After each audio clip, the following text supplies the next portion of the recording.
Es por demás interesante el tema de hoy, así nos resulta a nosotros, espero que ustedes también, hablar de esta combinación de diabetes y colesterol como enemigos de la sexualidad. Ya al comienzo del programa, cuando lo presentábamos y presentábamos a nuestros queridos invitados, nos decían, hay que afirmarlo, son enemigos de la sexualidad, esto de la diabetes y el colesterol. Está con nosotros Miguel Palmieri, como todos los viernes. Miguel, gracias por estar acá. Gracias, gracias. Y Elisa Arancibia, que es médica con especialidad en clínica médica, ¿dije bien? Sí, muy bien. ¿Son así? ¿Son enemigos tremendos de la sexualidad? No se hubiera nunca ocurrido ligarlos a la sexualidad, ni a la diabetes ni al colesterol. Claro, fíjate que el título de la columna era básicamente para que fuese muy directiva, ¿no? Sí. Pero no para asustar. Nuestra idea nunca ha sido asustar. Tal cual. Lo que ha sido es concientizar para que las personas entiendan que consultando a tiempo y mientras más precoz se haga, mucho más fácil va a ser la resolución. Pero por eso afirmamos así. Y esto viene a ser como continuidad de un bloque que hace bastante tiempo planteamos, hace como un año cuando traje parte del equipo. Sí. Traje en ese caso el equipo psicológico, legal. Y vino también una licenciada en nutrición, licenciada Martínez. Sí, Ella comenzó a hablar de algunos temas y dijimos, bueno, después vamos a ahondar. Bueno, la doctora Elisa Arancibia viene a ocupar ese lugar, no solo desde el punto de vista de la diabetes, sino del impacto que tienen todas las enfermedades en la sexualidad. Por eso nos parecía interesante que esto que es, no digamos un mal moderno, pero es muy frecuente, Sí. Y que cada vez, si bien hay más medicamentos para tratarlo, hay más formas para abordarlo, seguimos viendo dificultades severas en la sexualidad y en la pareja. Bien. Elisa, ¿qué es, definámoslo así con todas las letras, qué es diabetes y qué es colesterol? Bueno, diabetes, como todos sabemos, es una patología muy prevalente en nuestro medio. Sí. Tiene sus criterios diagnósticos. Tenemos dos tipos de diabetes, diabetes tipo 1, diabetes tipo 2. La diabetes tipo 1 generalmente se ve en el joven y la diabetes tipo 2 en el adulto. Sí. Tiene parámetros clínicos y parámetros de laboratorio para diagnosticarla. Nosotros los médicos en el consultorio, por el examen físico y por el interrogatorio podemos diagnosticarla sumando los datos de laboratorio. Glucemias en ayunas, tomamos glucemias en ayunas, tomamos hemoglobina glicosilada, son todos datos de laboratorio que nos ayudan a diagnosticarla. La diabetes tiene que ver con el tema de la disfunción sexual. El 25% de los pacientes diabéticos consultan por disfunción sexual y de ellos más o menos el 12% de estos pacientes, en realidad el 25% de ellos consultan por disfunción sexual. Sí. Aquellos pacientes, si no tuvieran diabetes, se reduciría a 1/3 esa disfunción sexual. Ah, ok. En definitiva, el impacto que tiene la diabetes y su aspecto en la alteración de las arterias y de los nervios va a originar que haya disfunción sexual. Pero es una patología muy prevalente, o sea, prevalente decía la doctora porque es muy frecuente, a eso se refiere, ¿no? Y quedó pendiente saber qué es el colesterol, cómo definimos el colesterol. Esto que tanto preocupa cuando recibimos el resultado del análisis, ver si está arriba, si está abajo, si está al nivel que tiene que estar. ¿Qué es el colesterol? ¿Cómo lo definimos? El colesterol es necesario para la funcionalidad del organismo en general. Es necesario para que funcionen todos los órganos, para las células, el correcto funcionamiento de las células. Tenemos el colesterol bueno, el colesterol malo. Sí.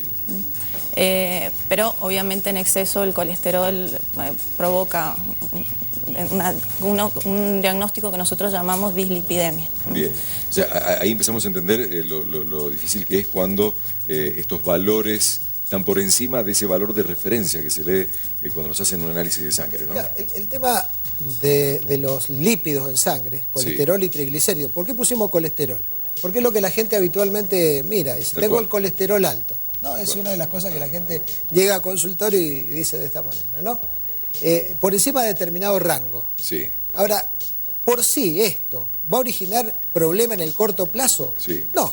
Lo que pasa es que uno tiene que interpretar esto como que fuera un aceite que anda dando vuelta por la sangre.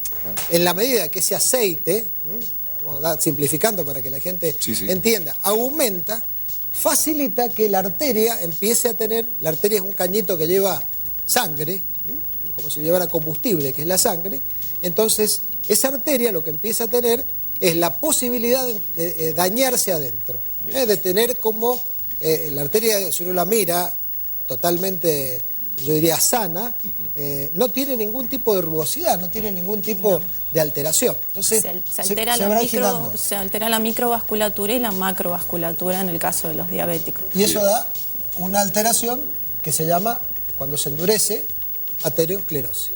Ahora, la macrovasculatura. Claro. Ahora, la doctora mencionaba recién el tema de la difusión. Claro, pero mencionaba también el tema de colesterol bueno y colesterol malo. Sí. No vamos a entrar mucho en esa parte técnica, pero lo importante es que la asociación de glucemia elevada, la glucemia elevada es el signo básico de laboratorial, como lo mencionó la doctora, es el signo básico de diagnóstico de diabetes. Pero ¿qué sucede? Uno dice, bueno, pero ¿qué pasa si tenemos el azúcar alta? La gente dice así, el azúcar. Sí, el azúcar. ¿No? Bien. Los hidratos de carbono, dentro de los cuales uno de ellos es la glucemia, cumplen un lugar muy importante dentro de la nutrición. Recién fuera de cámara hablábamos de esto de la nutrición con hidratos de carbono, con proteínas, con ácidos grasos. El problema es el siguiente, cuando el mecanismo de regulación del azúcar en la sangre fracasa y se mantiene elevado, eso condiciona a que las arterias y los nervios empiecen a tener dificultades.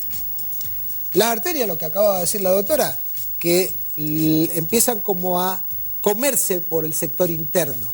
Comerse, es decir, como a tener pequeñas alteraciones que van a facilitar, vos imaginate, Cocu, una arteria que empieza a perder. Vamos, si uno, la arteria como una manguera, ¿no? Si yo la corto y la muestro ahí.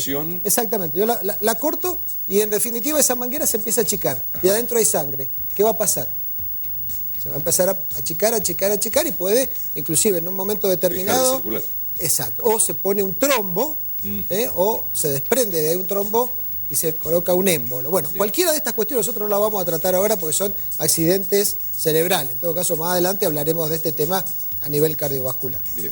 Pero, ¿qué sucede con la diabetes? La diabetes va como lesionando la capa interna de las arterias menores. Sí. Va lesionando el endotelio. Endotelio se llama, es la parte interna. Bien. Todo esto a nivel de la microvasculatura genera un proceso de reacción inflamatoria y fibrosis, que crónicamente esto no tiene reversibilidad. Bien. Claro, es decir, es un proceso donde esa fibrosis que la doctora menciona es como si de alguna manera fuera reemplazado por una cicatriz.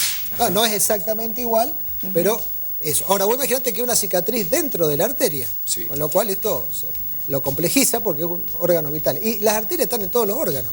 Están en el riñón, están en el corazón, están en el hígado, están en todos los lugares. Y también hay como cablecitos que le mandan electricidad. Esos cablecitos son los nervios. ¿Por qué nos detenemos en estos cablecitos? ¿Y por qué nos detenemos en esos tubos que llevan sangre? Porque son esos los que están alterados fundamentalmente en la diabetes, en lo que a nosotros nos interesa, que es la parte sexual, a través de dos palabras que se denominan neuropatía y angiopatía. Neuropatía cuando ese nerviosito está alterado. Vamos a suponer que hay un cable, ¿no? Cualquiera de los cables que la gente tiene ahí. Vieron que los cables tienen el filamento interno y alrededor tienen una cubierta de plástico. Bueno, la diabetes lo que va haciendo, va comiendo esa cubierta de plástico. No es una cubierta de plástico, lo decimos para que la gente entienda de esta manera. Son vainas de mielina. Entonces esas vainas de mielina van siendo como comida. ¿Qué sucedería si a un cable le pasara esto? Y evidentemente no va el impulso eléctrico, no llegaría bien. Esto le pasa a los órganos sexuales. Le pasa al pene, le pasa al clítoris, le pasa a otros sectores. Y ustedes imagínense que la electricidad que llega, es el bioelectricidad, no llega bien.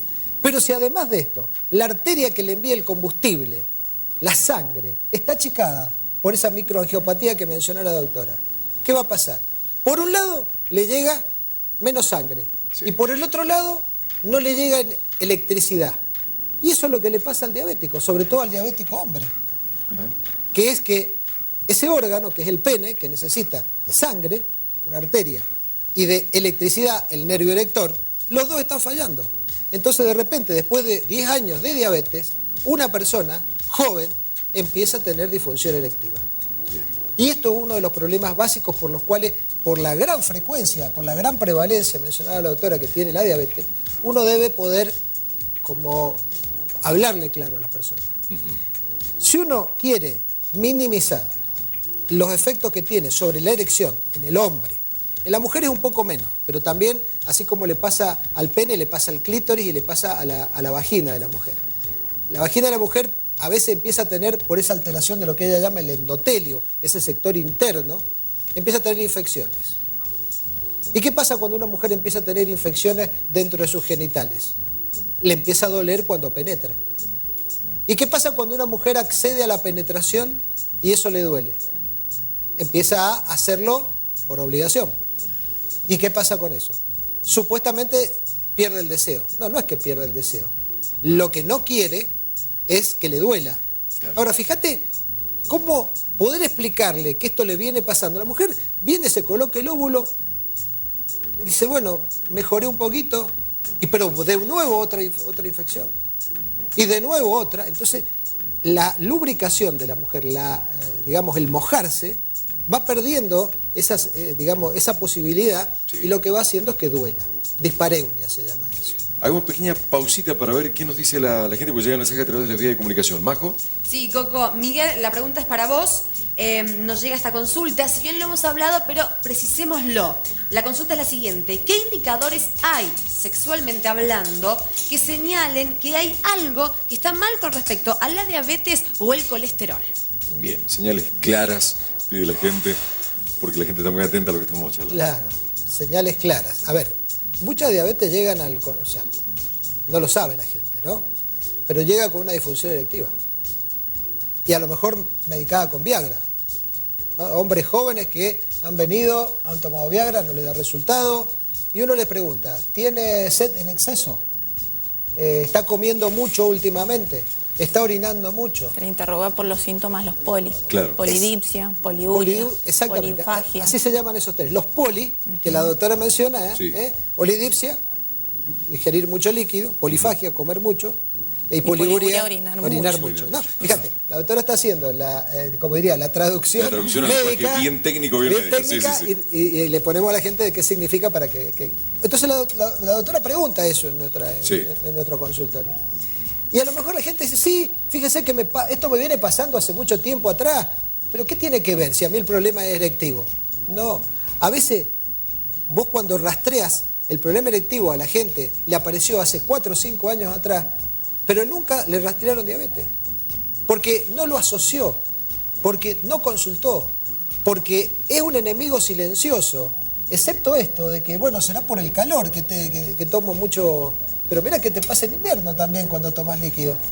Y estoy orinando mucho porque tomo mucho líquido. Y ahí es la persona que no está dando las señales convenientes o no está observándose como corresponde, así en detalle lo que le pasa, o es el médico profesional que no hizo un diagnóstico más certero. No, yo creo que el profesional clínico pregunta este tipo de cuestiones, ¿no? Me parece que en muchos casos tiene que ver que como es un enemigo... A ver, Coco, nosotros vamos al médico cuando tenemos síntomas. Hay un síntoma que nos hace ir al médico, que es el dolor. El dolor. Sí. Y como acá no duele nada, ajá, inicialmente, después cuando está la neuropatía duele, sí, ¿no? Pero acá no duele nada. Sí. Por lo tanto pasa inadvertido el diagnóstico. ¿Y qué sucede? Que cuando esto además se empieza a complejizar con el tema del colesterol, empieza a aparecer algo que afecta directamente una hormona sexual en el hombre, que es la testosterona. Cuando la diabetes se suma a la dislipidemia, es decir, aumento del colesterol y los triglicéridos, y aparece, por ejemplo, la famosa hipertensión arterial, la presión arterial alta.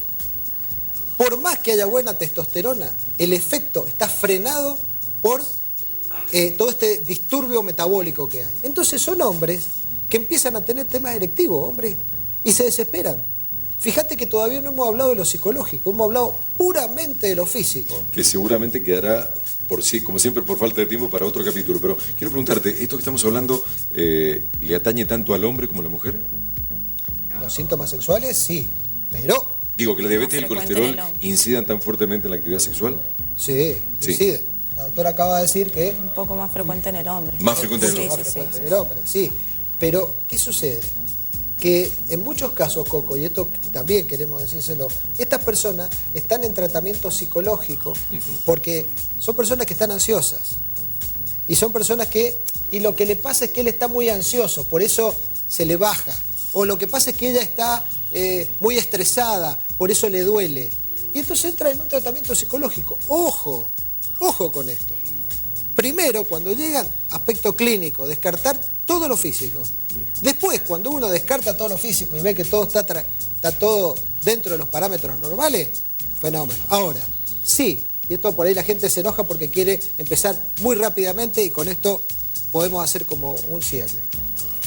Quiere encontrar a veces magia en el medicamento. Doctor, lo vinimos a ver para que usted nos dé algo para el tema erectivo o para que ella tenga más deseo. Sí. Y uno le dice, no, mire, vaya a verla a la doctora y hágase un análisis y vaya a ver a la nutricionista. ¿Pero cómo? ¿Qué tiene que ver esto? Bueno, un poco esto es lo que hemos tratado de explicar hoy. La importancia de que esos dos elementos, azúcar alta, dislipidemia o colesterol alto, lo que hacen es afectar ese órgano, pero de ninguna manera podemos ir al órgano que es parte de todo el cuerpo si no equilibramos nuestra salud. Y como para cerrar el concepto, si se mejoran estos dos parámetros, por así decir, hay una mejoría en la actividad sexual. En muchos casos sí. Queda lo psicológico. Queda lo psicológico. ¿Por qué? Y porque ese hombre que ha estado con su pareja hace 10 años, con una disfunción erectiva y no la ha estado pasando bien, le sacaste la parte física, pero sigue teniendo miedo al fracaso. Ajá. Por eso es que ese hombre diabético pasa a la parte psicológica. Primero a la clínica, después a la nutrición, después a lo psicológico y en el medio de todo eso la terapia sexual. Me parece que ya le pusiste título al próximo encuentro, por lo menos, miedo al fracaso en la actividad sexual, ¿no? Está bueno eso, lo apuntamos. Gracias, Elisa. Gracias, Miguel. Elisa Arancibia es médica con especialidad en clínica médica. Miguel Palmieri, médico sexólogo, y siempre está con nosotros. Gracias, para ambos.